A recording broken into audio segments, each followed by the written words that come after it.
السلام علیکم، آپ دیکھ رہے ہیں اسپریچولیٹی سٹوریز۔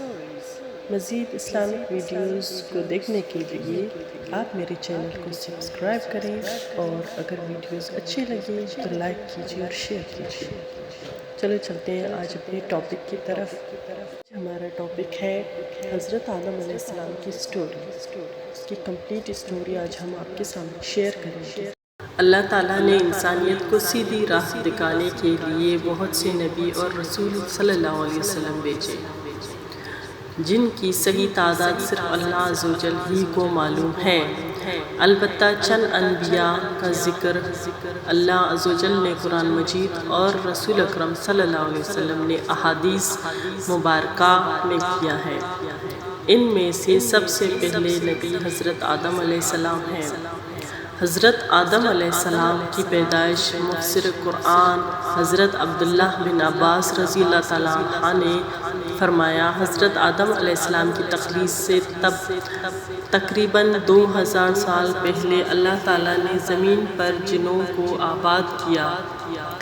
جب جنات زمین میں فساد پھیلانے اور آپس میں قتل و غارت کرنے لگے تو اللہ تعالیٰ نے ابلیس شیاطین کے باپ کو فرشتوں کی محیط میں بھیجا کہ جنات کو سمندروں اور جزیروں کی طرف بھگا دو۔ ابلیس نے فرشتوں کو ساتھ لے کر جنات کو سمندروں اور جزیروں کی طرف بھگا دیا۔ ابلیس شیاطین کا باپ خود بھی جنات کی نسل میں سے تھا، لیکن کثرت عبادت کی وجہ سے اللہ تعالیٰ نے اسے فرشتوں کا سردار بنا دیا۔ فرشتوں کا سردار بننے کی وجہ سے ابلیس میں غرور اور تکبر پیدا ہو گیا۔ اس نے یہ سمجھا کہ مجھے آسمان و زمین میں اتنا بڑا مقام اس لیے ملا ہے کہ میں اللہ تعالیٰ کے نزدیک تمام مخلوقات سے افضل ہوں۔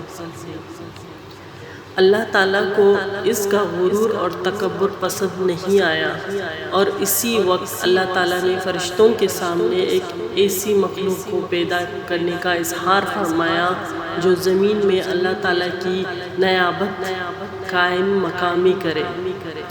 فرمان الہی ترجمہ: اے پیغمبر صلی اللہ علیہ وسلم، وہ وقت یاد کیجئے جب آپ کے رب نے فرشتوں سے کہا کہ میں زمین میں اپنا کوئی خلیفہ نائب بنانے والا ہوں۔ فرشتے زمین میں جنات کا فساد اور خون ریزی دیکھ چکے تھے۔ فرشتوں نے حکمت معلوم کرنے کے لیے کہا، اے اللہ، کیا آپ زمین میں ایسی مخلوق کو اپنا نائب بنانا چاہتے ہیں جو زمین میں فساد پھیلائیں اور خون ریزی کریں، جبکہ ہم آپ کی حمد کے ساتھ تسبیح اور پاکیزگی بیان کرتے ہیں؟ اللہ نے فرمایا، جو حکمت میں جانتا ہوں وہ تم نہیں جانتے۔ سورہ بقرہ آیت نمبر 30۔ پھر اللہ عز و جل نے اپنی چاہت کو عملی جامہ پہناتے ہوئے حضرت آدم علیہ السلام کا پتلا اپنے ہاتھوں سے تیار کیا۔ فرمان الہی ہے ترجمہ: اللہ نے فرمایا، اے ابلیس، جس آدم کو میں نے اپنے ہاتھوں سے پیدا کیا ہے، اسے سجدہ کرنے سے تجھے کس چیز نے روکا؟ سورہ صاد آیت نمبر 75۔ احادیث رسول اکرم صلی اللہ علیہ وسلم: قیامت کے دن اہل ایمان جمع ہو کر آدم علیہ السلام کے پاس آئیں گے اور عرض کریں گے، اے تمام انسانوں کے باپ ہیں، آپ تمام انسانوں کے باپ ہیں۔ اللہ تعالیٰ نے آپ کو اپنے ہاتھوں سے پیدا فرمایا، فرشتوں سے آپ کو سجدہ کروایا اور آپ کو چیزوں کے نام سکھایا۔ آپ اپنے رب کے سامنے ہماری سفارش کیجئے تاکہ ہمیں اس مصیبت میدان محشر کی ہولناکیوں سے نجات ملے۔ آپ صلی اللہ علیہ وسلم نے فرمائیں گے، آج اللہ تعالیٰ بہت غصے میں ہے، آج سے پہلے کبھی اتنے غصے میں نہیں آئے تھے اور نہ ہی بعد میں آئیں گے۔ اللہ تعالیٰ نے مجھے درخت کے پاس جانے سے منع کیا تھا، لیکن مجھ سے غلطی ہو گئی، لہٰذا آپ کسی اور کے پاس چلے جائیں۔ نمبر 2، سب سے افضل دن جمعے کا ہے۔ اسی دن آدم علیہ السلام کو پیدا کیا گیا۔ اسی دن انہیں جنت میں داخل کیا گیا، اس دن جنت سے نکالا گیا اور اسی دن قیامت قائم ہوگی۔ نمبر 2، اللہ سبحانہ و تعالیٰ نے آدم علیہ السلام کی شکل و صورت بنانے کے بعد جب تک چاہا انہیں ڈھانچے کی صورت میں پڑا رہنے دیا۔ ابلیس شیاطین کا باپ آدم علیہ السلام کے پاس چکر لگاتا رہا تھا۔ جب اس نے دیکھا کہ یہ جسم اندر سے کھوکھلا ہے تو اس نے اندازہ کر لیا کہ یہ ایسی مخلوق ہے جو اپنے نفس پر قابو نہیں رکھ سکتا۔ مسلم انس رضی اللہ تعالیٰ عنہ کی حدیث میں ہے، اللہ سبحانہ و تعالیٰ نے آدم علیہ السلام کو پوری زمین سے جمع کی گئی مٹی برخاک مٹی سے پیدا فرمایا۔ اسی وجہ سے آدم علیہ السلام کی اولاد مختلف رنگوں کی مٹی کے مطابق پیدا ہوتی ہے۔ ان میں سفید، سرخ، سیاہ اور درمیانی رنگوں کے بھی ہوں گے۔ اسی طرح نیک اور بد، نرم خو اور سخت طبیعت اور درمیانی طبیعت والے۔ اللہ تعالیٰ نے حضرت آدم علیہ السلام کو جمعے کے دن اپنے ہاتھوں سے انسانی صورت میں پیدا فرمایا تاکہ ابلیس اپنی بڑائی کا دعویٰ نہ کر سکے۔ اس کے بعد کچھ مدت تک مٹی کے بنے ہوئے ایک جسم کی صورت میں پڑا رہنے دیا۔ فرشتے اور ابلیس اسے دیکھ کر خوف زدہ ہوئے۔ ابلیس گزرتے ہوئے اسے ٹوکر مارتا، جس کی وجہ سے ایسی آوازیں پیدا ہوتی جس کی طرح مٹی کے بنے ہوئے برتن سے کسی چیز کے ٹکرانے کے بعد پیدا ہوتی ہے۔ اس لیے وہ کہتا تھا، فرمان الہی ترجمہ، اللہ نے انسان کو ٹیکری جیسے بجنے والی مٹی سے پیدا کیا ہے۔ الرحمن آیت نمبر 14۔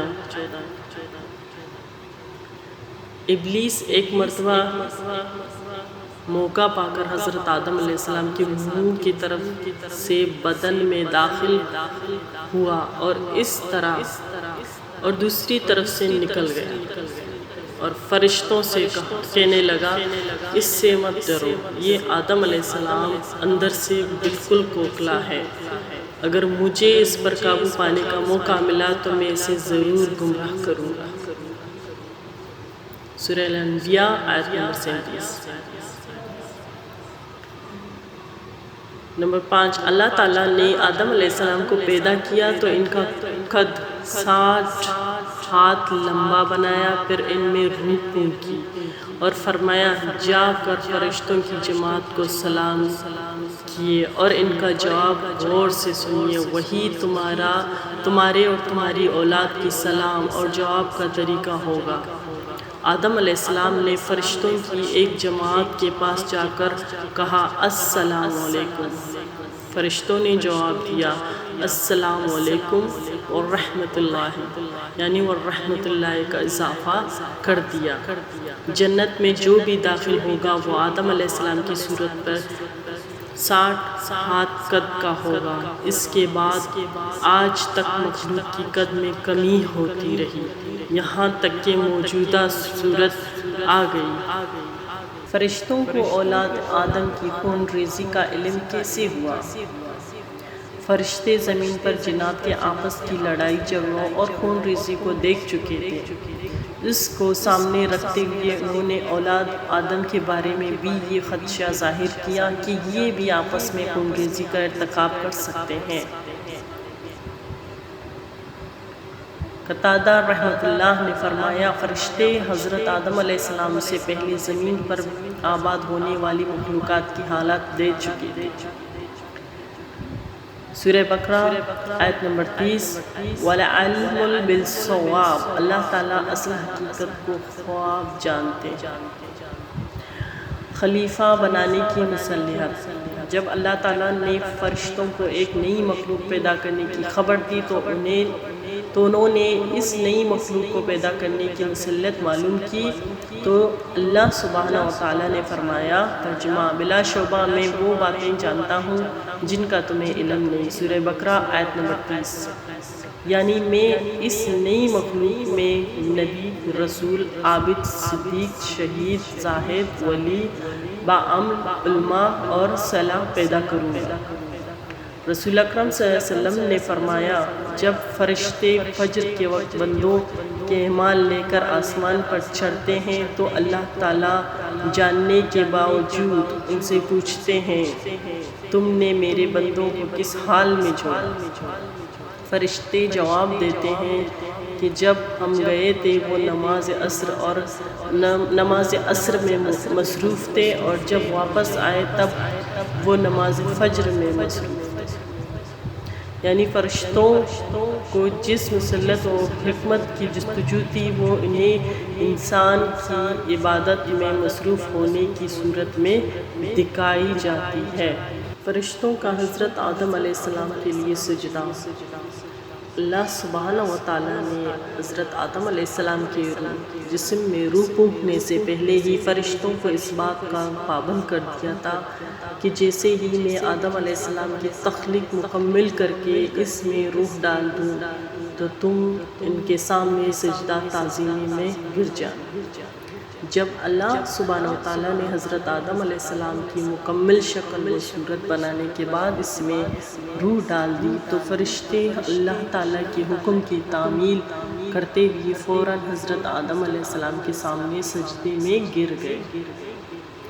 فرمان الہی ترجمہ اور یاد کیجئے جب آپ کے رب نے فرشتوں سے فرمایا کہ میں انسان کو کالی سڑی ہوئی کنکناتی مٹی کے سوکھے گارے سے پیدا کرنے والا ہوں، لہٰذا جب میں اسے پورا بنا لوں اور اس میں اپنی روح پھونک دوں تو تم سب اس کے آگے سجدے ریز ہو جانا۔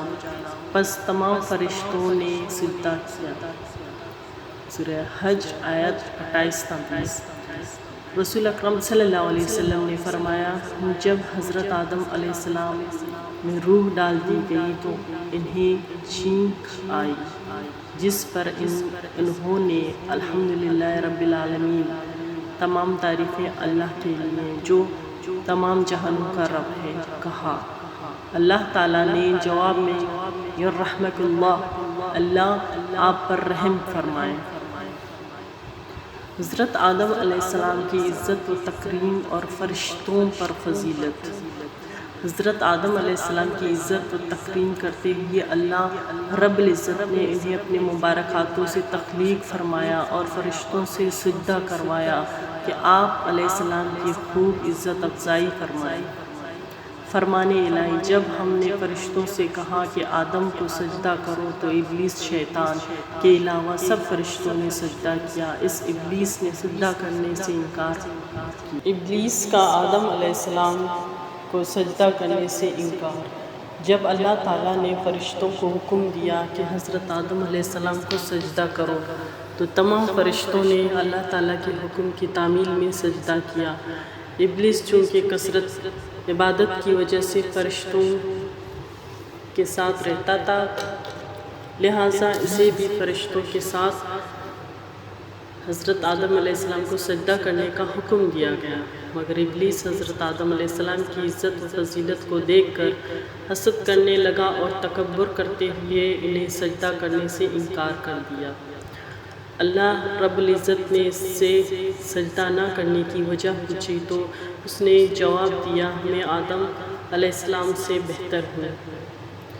فرمان الہی ہے، اللہ تعالیٰ نے فرمایا، اے ابلیس، تجھے سجدہ کرنے سے کس چیز نے روکا جبکہ میں نے تجھے حکم دیا تھا؟ اس ابلیس نے کہا، میں اس آدم علیہ السلام سے بہتر ہوں۔ آپ نے مجھے آگ سے پیدا کیا ہے اور اس کو مٹی سے پیدا کیا ہے۔ سورہ اعراف آیت نمبر 12۔ بس تمام فرشتوں نے سجدہ کیا سوائے ابلیس کی، اس نے سجدہ کرنے والوں کا ساتھ دینے سے صاف انکار کر دیا۔ اللہ نے پوچھا، اے ابلیس، تجھے کیا ہوا کہ تو سجدہ کرنے والوں میں شامل نہ ہوا؟ اس ابلیس نے کہا کہ میں ایسے انسان کو سجدہ نہیں کر سکتا جسے آپ نے کالی سڑی ہوئی کنکناتی مٹی سے پیدا کیا۔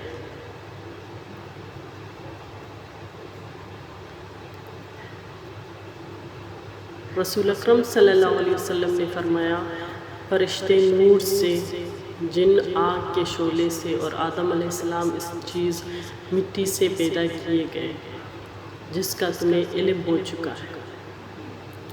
ابلیس کا تکبر اور اس کا انجام۔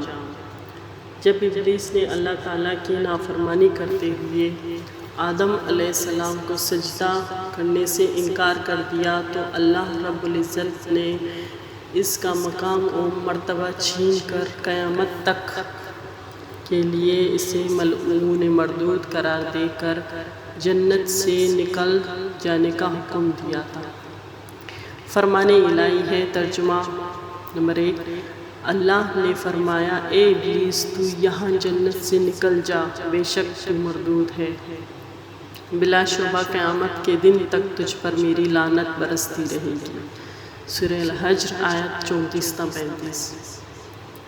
نمبر 2، اللہ نے فرمایا تو یہاں جنت سے اتر جا، اس لیے کہ تجھے کوئی حق نہیں کہ تو یہاں جنت میں رہ کر تکبر کرے، لہٰذا تو نکل جا، بے شک تو ذلیلوں میں سے ہے۔ سورہ الاعراف آیت نمبر 13۔ نمبر 3، اللہ نے فرمایا یہاں سے ذلیل و خوار ہو کر نکل جا، لہٰذا ان انسانوں میں سے جو بھی تیرا کہنا مانے گا میں ضرور تم سے جہنم کو بھر دوں گا۔ سورہ اعراف آیت نمبر 18۔ حدیث رسول اکرم صلی اللہ علیہ وسلم، جب ابن آدم قرآن مجید میں سے سجدہ والی آیات تلاوت کرنے کے بعد سجدہ کرتے تو شیطان ایک طرف ہو کر رونے لگتا اور کہتا، ہائے افسوس، ابن آدم کو سجدہ کرنے کا حکم ہوا تو اس نے سجدہ کر لیا، اس لیے اسے جنت ملے گا، مجھے سجدہ کرنے کا حکم ہوا تو میں نے انکار کیا، اس لیے مجھے جہنم ملے گا۔ حضرت آدم علیہ السلام کی فرشتوں پر علمی برتری۔ حضرت آدم علیہ السلام کو اللہ تعالیٰ نے اپنے ہاتھوں سے تخلیق فرما کر بلند مرتبہ عطا کیا اور فرشتوں سے سجدہ کروا کر آپ علیہ السلام کی شرف و منزلت پر مہر تصدیق لگا دی۔ پھر آپ علیہ السلام کو مختلف چیزوں کے نام سکھا کر فرشتوں پر علمی برتری ثابت کی۔ جب اللہ عز و جل نے وہی نام فرشتوں سے پوچھے تو فرشتوں نے عرض کیا، ہمیں تو صرف وہی علم ہے جو آپ نے ہمیں عطا کیا۔ فرمان الہی، اور اللہ نے آدم علیہ السلام کو تمام اشیاء کے نام سکھا دیے، پھر ان چیزوں کو فرشتوں کے سامنے پیش کیا اور فرمایا، مجھے ان چیزوں کے نام بتاؤ اگر تم سچے ہو۔ ان سب نے کہا، اے اللہ، آپ کی ذات ہر عیب سے پاک ہے، ہمیں تو صرف اتنا ہی علم ہے جتنا آپ نے ہمیں سکھایا ہے، بے شک آپ کامل علم رکھتے ہیں، حکمت والے ہیں۔ اللہ نے فرمایا، اے آدم، انہیں فرشتوں کو ان چیزوں کے نام بتاؤ۔ جب انہوں نے حضرت آدم علیہ السلام نے انہیں ان چیزوں کے نام بتا دیے تو اللہ تعالیٰ نے فرمایا، کیا میں نے تم سے نہیں کہا تھا کہ میں ہی زمین و آسمان کا غیب چھپی ہوئی باتیں جانتا ہوں، اور میں جانتا ہوں جو کچھ تم ظاہر کر رہے ہو اور جو کچھ چھپا رہے ہو۔ سورہ بقرہ آیت نمبر 31-33۔ حضرت حوا علیہ السلام کی پیدائش اور جنت میں رہنے کا حکم۔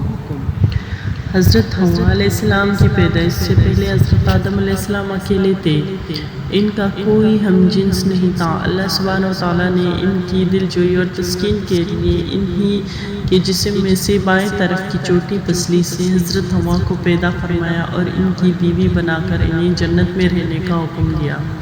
فرمان الہی۔ ترجمہ، وہی اللہ ہے جس نے تمہیں ایک جان آدم سے پیدا کیا اور اسی سے اس کی بیوی پیدا کی تاکہ وہ اس بیوی سے سکون حاصل کرے۔ سورہ الاعراف۔ ہم نے کہا، اے آدم، آپ اور آپ کی بیوی حوا جنت میں رہو۔ سورہ بقرہ۔ احادیث رسول اکرم صلی اللہ علیہ وسلم، عورتوں سے حسن سلوک سے پیش آؤ کیونکہ وہ ٹیڑھی پسلی سے پیدا کی گئی ہیں، اگر تم اس پسلی کو سیدھا کرنا چاہو گے تو اسے توڑ بیٹھو گے۔ حضرت آدم علیہ السلام سو رہے تھے کہ اللہ عز و جل نے اسی حالت میں ان کی بائیں طرف کی چھوٹی پسلی سے حضرت حوا کو پیدا فرمایا۔ ابلیس کی انسان دشمنی۔ جب اللہ سبحانہ وتعالیٰ نے حضرت آدم علیہ السلام اور حوا علیہ السلام کو عزت و اکرام سے نوازتے ہوئے جنت میں رہنے کا حکم دیا تو شیطان کو انسان کی یہ عزت و تکریم برداشت نہ ہوئی۔ اس نے اسی وقت سے ہی انسانوں کو گمراہ کرنے کا منصوبہ بنایا۔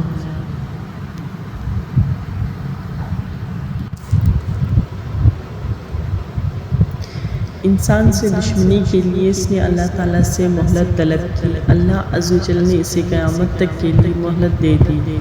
فرمان الہی ترجمہ: اے شیطان نے کہا، اے اللہ، چونکہ آپ نے مجھے گمراہ کر دیا اس لیے میں ان انسانوں کو گمراہ کرنے کے لیے آپ کی سیدھی راہ پر گات لگا کر ضرور بیٹھوں گا، پھر ان پر حملہ کروں گا، ان کے آگے سے بھی، پیچھے سے بھی، دائیں سے بھی اور بائیں سے بھی۔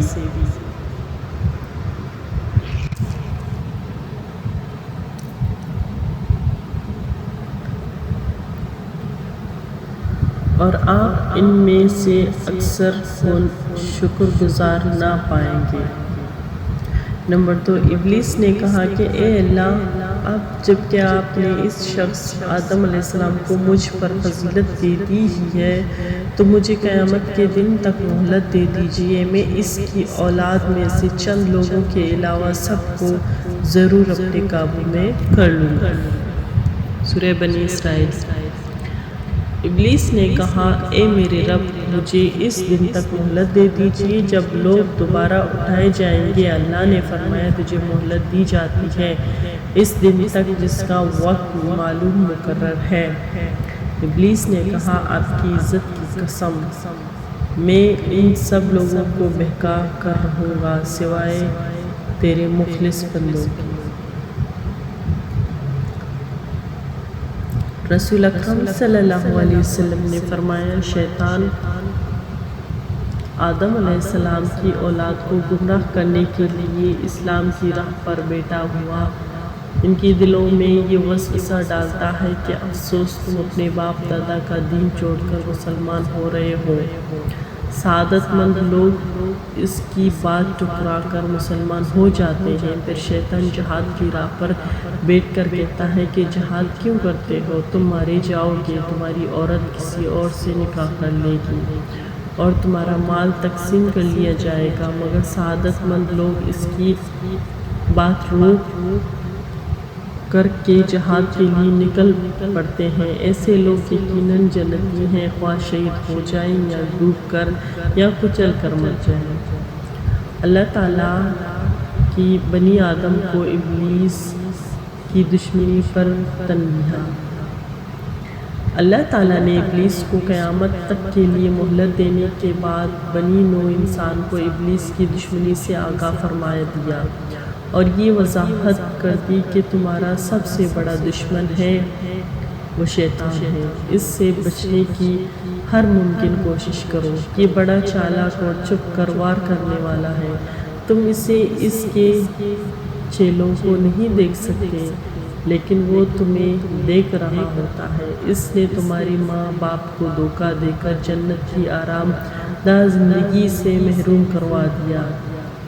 فرمان الہی، اللہ نے فرمایا، اے ابلیس، جا، ان آدم کی اولاد میں سے جو بھی تیری پیروی کریں گے تم سب کی سزا جہنم ہی ہے جو پورا بدلہ ہے، اور ان اولاد آدم میں سے جو جسے بھی اپنی آواز خوشنما الفاظ سے گمراہ کر سکتا ہے کر لے، ان پر اپنے سوار اور پیادے بھی دوڑا، ان کے مال اور اولاد میں بھی اپنا حصہ حاصل کر لے، ان سے جھوٹے وعدے بھی کر لے اور ان سے شیطان کے سارے وعدے محض دھوکہ ہی ہیں۔ اللہ نے فرمایا، بے شک میرے مخلص بندوں پر تیرا کوئی زور نہیں چلے گا اور تمہارا رب ان مخلص بندوں کی دستگیری کرنے کے لیے کافی ہے۔ بنی اسرائیل۔ اور یاد کرو جب ہم نے فرشتوں سے کہا آدم علیہ السلام کو سجدہ کرو تو ابلیس کے علاوہ سب نے سجدہ کیا۔ وہ ابلیس جنات میں سے تھا۔ اس ابلیس نے اپنے پروردگار کے حکم کی نافرمانی کی۔ تو اے انسانوں، کیا تم پر بھی اسے اور اس کی اولاد کو میرے سوا دوست بناتے ہو، حالانکہ وہ تمہارے دشمن ہیں؟ آگاہ رہو، ایسے ظالموں کے لیے بہت ہی برا بدلہ ہے۔ سورہ قاف۔ حضرت آدم و حضرت حوا علیہ السلام کے خلاف ابلیس کی چال۔ جب ابلیس نے یہ دیکھا کہ اللہ تعالیٰ نے حضرت آدم و حوا علیہ السلام کو عزت دیتے ہوئے انہیں جنت میں رہنے کا حکم دے دیا تو حسد کی آگ میں جل گیا اور انسان دشمنی کا عملی مظاہرہ کرتے ہوئے انہیں جنت سے نکلوانے کے لیے چال چلنے لگا۔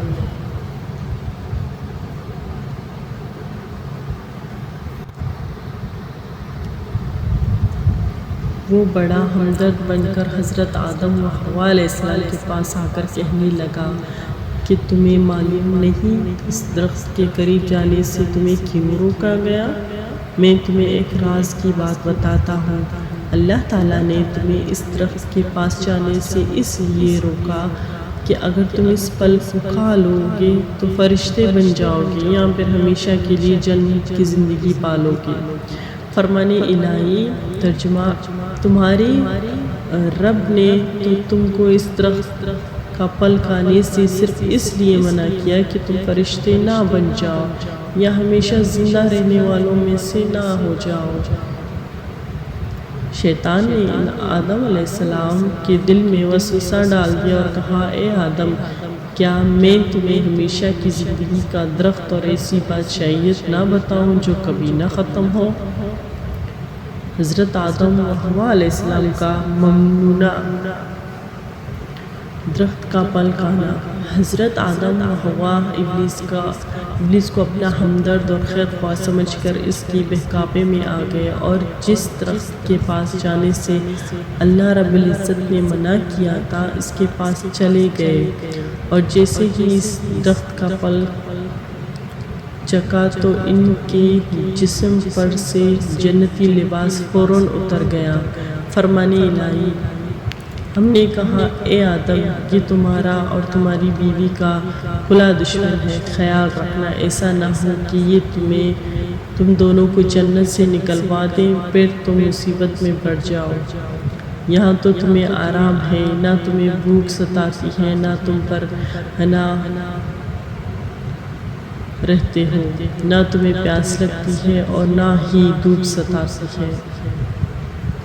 حضرت آدم اور حوا علیہ السلام جنت میں آرام اور سکون سے رہنے لگے اور شیطان انہیں بہکانے کے لیے مسلسل ان کا پیچھا کرتا رہا۔ آخر کار اس نے حضرت آدم اور حوا علیہ السلام کو بہکانے کے لیے ان کے دل میں وسوسہ ڈالنا شروع کر دیا اور کہنے لگا، اے آدم، کیا میں تمہیں ایسا درخت نہ بتاؤں جسے کھانے کے بعد تم جنت میں ہمیشہ کے لیے رہو گے؟ حضرت آدم علیہ السلام نے اور حضرت حوا علیہ السلام نے اس درخت کا پھل کھانے سے انکار کر دیا۔ شیطان نے اعتماد دلانے کے لیے جھوٹی قسم کھا کر کہا کہ میں نے تو تمہارا خیر خواہ ہوں اور تمہیں اچھی بات بتا رہا ہوں۔ شیطان کی قسم کھانے پر حضرت آدم و حوا علیہ السلام اس کے بہکاوے میں آ گئے اور اللہ عز و جل سے کہی ہوئے عہد کو بھول کر جس درخت سے اللہ تعالیٰ نے منع فرمایا تھا اس کا پھل کھا لیا۔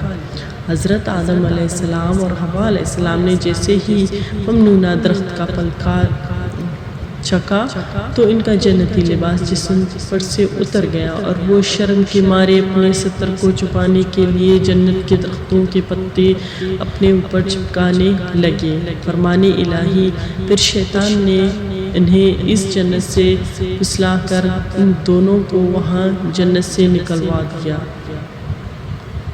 پھر شیطان نے ان دونوں کے دلوں میں وسوسہ ڈالا تاکہ ان کی گاہیں جو ایک دوسرے سے پوشیدہ تھی دونوں کے سامنے بے پردہ کر دی اور کہنے لگا تمہارے رب نے تو تم کو اس درخت سے صرف اس لیے منع کیا تھا کہ کہیں تم فرشتے نہ بن جاؤ اور ہمیشہ زندہ رہنے والوں میں سے نہ بن جاؤ۔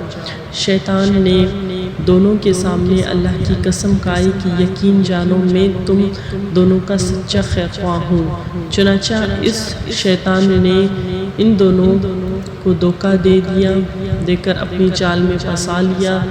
پھر جب ان دونوں نے درخت کا پھل چکھا تو دونوں کی شرمگاہیں ایک دوسرے کے سامنے بے پردہ ہو گئی اور دونوں نے اپنی شرمگاہوں کو جنت کے پتوں سے ڈھانپنے لگے۔ اور ان کے رب نے ان کو آواز دی، کیا میں نے تم دونوں کو اس درخت سے منع نہیں کیا تھا اور یہ نہیں کہا کہ شیطان تمہارا کھلا دشمن ہے؟ حضرت آدم و حوا کا جنت سے اخراج۔ جب حضرت آدم و حوا نے ابلیس کے بہکاوے میں آ کر ممنوعہ درخت کا پھل کھا لیا تو ان کی جنتی لباس اتر گئے اور اللہ عز و جل نے انہیں زمین پر اترنے کا حکم دیا اور ساتھ ہی ابلیس کو بھی زمین پر اتار دیا۔ حضرت آدم علیہ السلام کو اس بات سے آگاہ کر دیا کہ جس طرح شیطان نے تمہیں بہکا کر جنت سے نکلوایا ہے اسی طرح یہ دنیا میں بھی تمہیں بہکانے کی بھرپور کوشش کرے گا تاکہ تم دوبارہ جنت میں داخل نہ ہو سکو، لہٰذا اپنے آپ کو اس کی چال سے بچانے کی بھرپور کوشش کرو۔ فرمان الہی: اللہ نے فرمایا تم سب اسی حالت میں زمین پر اتر جاؤ، تم ایک دوسرے کے دشمن ہوں گے اور تمہارے لیے زمین میں رہنے کی جگہ ہے اور ایک مقررہ وقت تک فائدہ اٹھانے کا موقع ہے۔ سورہ الاعراف۔ اللہ تعالیٰ نے فرمایا تم دونوں انسان اور شیطان یہاں جنت سے اتر جاؤ، تم آپس میں ایک دوسرے کے دشمن ہو۔ اب اگر تمہارے پاس میری طرف سے ہدایت آئے تو جو شخص میری ہدایت کی پیروی کرے گا وہ نہ تو دنیا میں گمراہ ہوگا اور نہ ہی آخرت میں تکلیف اٹھائے گا۔ سورہ طٰہٰ۔ رسول اکرم صلی اللہ علیہ وسلم نے فرمایا اللہ تعالیٰ نے جب آدم علیہ السلام کو جنت سے زمین پر اتارا تو انہیں دنیا میں جینے کا ہنر بھی سکھا دیا اور جنت کے کچھ پھل بھی عطا فرمائے۔ حضرت آدم علیہ السلام کا اعتراف اور توبہ۔ حضرت آدم علیہ السلام اور حوا علیہ السلام کو اللہ تعالیٰ نے جنت سے نکال کر زمین پر اتارا۔ زمین پر اترنے کے بعد انہیں جنت اور اس کی راحت و سکون والی زندگی یاد آئی اور انہیں اپنی غلطی کا احساس ہوا تو وہ فوراً اللہ سبحانہ و تعالیٰ کے حضور توبہ کرنے لگے اور توبہ کے کلمات میں اللہ عز و جل نے انہیں سکھا دیے تھے۔ فرمان الہی: پھر آدم علیہ السلام نے اپنے رب سے چند کلمات سیکھ لیے تو اللہ نے ان کی توبہ قبول کر لی، بے شک وہی توبہ قبول کرنے والا ہے، بے حد رحم کرنے والا ہے۔ سورہ بقرہ۔ حضرت آدم علیہ السلام کی دعائیہ کلمات: ربنا ظلمنا انفسنا وان لم تغفر لنا وترحمنا لنکونن من الخاسرین۔ ترجمہ: اے ہمارے رب، ہم اپنے آپ پر ظلم کر بیٹھے، اب اگر آپ نے ہمیں معاف نہ کیا اور ہم پر رحم نہ فرمایا تو یقیناً ہم نقصان پانے والوں میں سے ہو جائیں گے۔ سورہ الاعراف۔ یہ دعا پڑھنے پر اللہ تعالیٰ نے آپ علیہ السلام کو معاف فرما دیا۔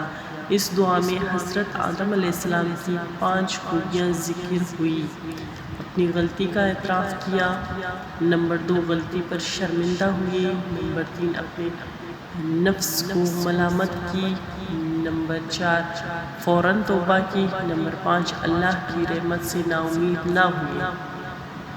حضرت آدم و حوا علیہ السلام کی اولاد۔ اللہ تعالیٰ نے آدم و حوا کو بہت ساری اولاد عطا فرمائی۔ فرمان الہی ہے: اے لوگو، اپنے رب کے عذاب سے ڈرو جس نے تمہیں ایک جان آدم علیہ السلام سے پیدا کیا اور اسی سے اس کی بیوی حوا کو پیدا کر کے ان دونوں سے دنیا میں بہت سے مرد اور عورتیں پھیلا دیے۔ سورہ نساء۔ اور یاد کرو جب آپ کے رب نے اپنی آدم کی پشتوں سے ان کی اولاد کو نکالا اور انہیں خود ان پر گواہ بناتے ہوئے پوچھا، کیا میں تمہارا رب نہیں ہوں؟ سب نے جواب دیا، کیوں نہیں، ہم سب اس کی گواہی دیتے ہیں کہ آپ ہی ہمارے رب ہو۔ سورہ الاعراف۔ حدیث رسول اکرم صلی اللہ علیہ وسلم، جب اللہ تعالیٰ نے آدم علیہ السلام کو پیدا فرمایا تو آپ علیہ السلام کی پشت پر ہاتھ پھیرا۔ قیامت تک پیدا ہونے والی ہر جان آپ علیہ السلام کی پشت سے ظاہر ہوگی۔ اللہ تعالیٰ نے ہر ایک کی آنکھوں کے درمیان نور کی چمک رکھ دی، پھر انہیں آپ علیہ السلام کو دکھایا۔ آپ علیہ السلام نے پوچھا، اے میرے رب، یہ کون ہے؟ اللہ تعالیٰ نے جواب دیا، یہ تمہاری اولاد ہے۔ آپ علیہ السلام کو اپنی اولاد میں سے ایک آدمی ایسا نظر آیا جس کی پیشانی کی چمک آپ علیہ السلام کو بہت اچھی لگی۔ آپ علیہ السلام نے پوچھا، اے میرے رب، یہ کون ہے؟ اللہ تعالیٰ نے جواب دیا، یہ آپ کی اولاد میں سے آخری زمانہ کی قوم میں سے ایک نبی ہے جس کا نام داؤد ہوگا۔ اور آپ علیہ السلام نے پوچھا، اے میرے رب، آپ نے اس کی عمر کیا مقرر کی ہے؟ اللہ تعالیٰ نے جواب دیا، 60 سال۔ آپ صلی اللہ علیہ وسلم نے عرض کیا، اے میرے رب، اسے میری عمر میں سے 40 سال عنایت فرما دیجیے۔ جب آپ علیہ السلام کی مقررہ عمر ختم ہوئی تو موت کا فرشتہ ان کی روح قبض کرنے کے لیے آیا تو آپ علیہ السلام نے فرمایا، کیا میری عمر میں سے 40 سال باقی نہیں ہیں؟ فرشتے نے عرض کیا، آپ علیہ السلام نے وہ 40 سال اپنے بیٹے داؤد کو دیے تھے، چونکہ آپ علیہ السلام نے انکار کیا اس لیے آپ علیہ السلام کی اولاد میں بھی انکار کی عادت ہے۔ آپ علیہ السلام بھول گئے اس لیے آپ علیہ السلام کی اولاد بھی بھول جاتی ہے۔ آپ علیہ السلام سے غلطی ہوئی اس لیے آپ علیہ السلام کی اولاد سے بھی غلطی ہوتی ہے۔ حضرت آدم علیہ السلام کی اولاد سے توحید الہی کا عہد۔ حضرت آدم علیہ السلام کو پیدا فرمانے کے بعد جب اللہ رب العزت نے آپ علیہ السلام کی پشت پر ہاتھ پھیرا تو آپ علیہ السلام کی تمام اولاد آپ علیہ السلام کی پشت سے ظاہر ہو گئی۔ پھر اللہ عز و جل نے آپ علیہ السلام کے سامنے آپ علیہ السلام کی تمام اولاد سے اپنی توحید کا پکا عہد پیمان لیا۔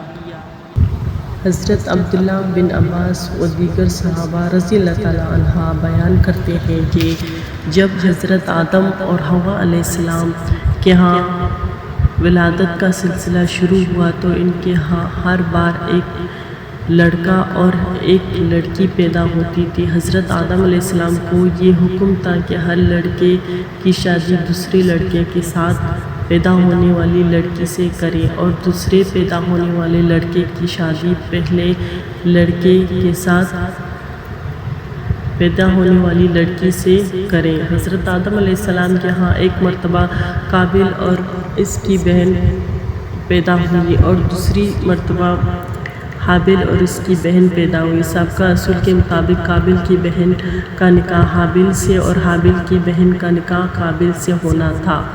اتفاقی طور پر قابل کی بہن حابل کی بہن کی نسبت زیادہ خوبصورت تھی، اس لیے قابل نے چاہا کہ اس کی شادی حابل کی بہن کے بجائے خود اپنی ہی بہن سے ہو جائے۔ حضرت آدم علیہ السلام نے قابل سے کہا اپنی بہن سے حابل کو نکاح کرنے دو، لیکن قابل نے انکار کر دیا اور سمجھانے کے باوجود اپنی ہی بہن سے خود نکاح کرنے پر اصرار کیا۔ حضرت آدم علیہ السلام نے ان دونوں سے کہا کہ تم اللہ تعالیٰ کی راہ میں بطور نذرانہ قربانیاں پیش کرو، جس کی قربانی قبول ہو جائے گی وہی حق پر ہوگا۔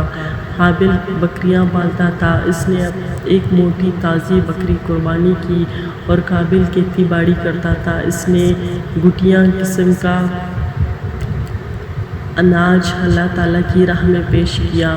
دونوں نے اپنی اپنی قربانی میدان میں رکھ دی۔ آسمان سے آگ آئی اور حابل کی قربانی کو کھا گئی۔ جو اس کی قبولیت کی علامت تھی۔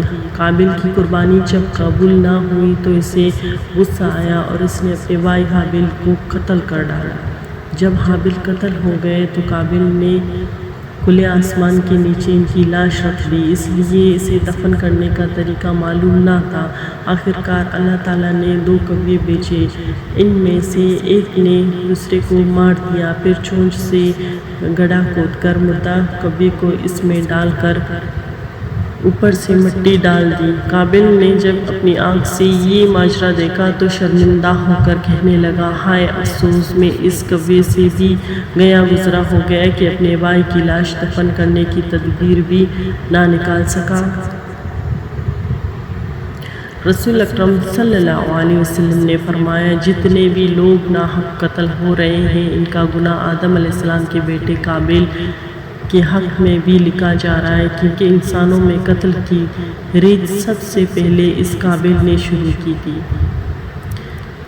جس نے اسلام میں کوئی اچھا طریقہ رائج کیا، پھر اس کے بعد اس طریقے پر عمل کیا گیا تو اس رائج طریقے کرنے والے کے لیے عمل کرنے والے کی برابری ثواب لکھا جائے گا اور ان کے ثواب میں کوئی کمی نہیں کی جائے گی۔ اور جس نے اسلام میں کوئی برا طریقہ رائج کیا، پھر اس کے بعد اس طریقے پر عمل کیا گیا تو اس طریقے رائج کرنے والے کے لیے عمل کرنے والے کے برابر ہی گناہ لکھا جائے گا، اور یہ عمل کرنے والوں کے گناہ میں بھی کوئی کمی نہیں کی جائے گی۔ حضرت آدم علیہ السلام کی وفات۔ حضرت ابی بن کعب رضی اللہ تعالیٰ عنہ فرماتے ہیں، جب حضرت آدم علیہ السلام کی وفات کا وقت قریب آیا تو انہوں نے اپنے بیٹوں سے فرمایا، میرے بیٹوں، میرا جنت کے پھل کھانے کو جی چاہ رہا ہے۔ بیٹے پھل کی تلاش میں نکل پڑے۔ سامنے سے فرشتے آتے نظر آئے جن کے پاس حضرت آدم علیہ السلام کا کفن اور خوشبو تھا۔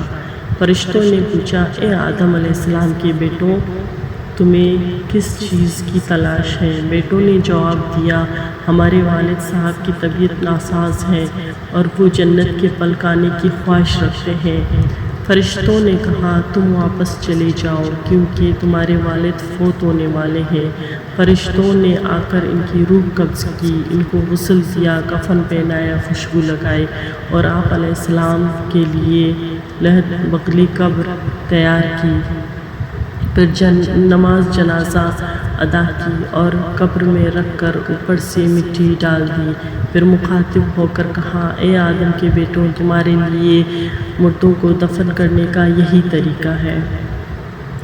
حضرت آدم علیہ السلام کو مکہ مکرمہ میں جبل ابی قبیس پر دفن کیا گیا ہے۔ حضرت آدم علیہ السلام کی کل عمر 1000 سال تھی۔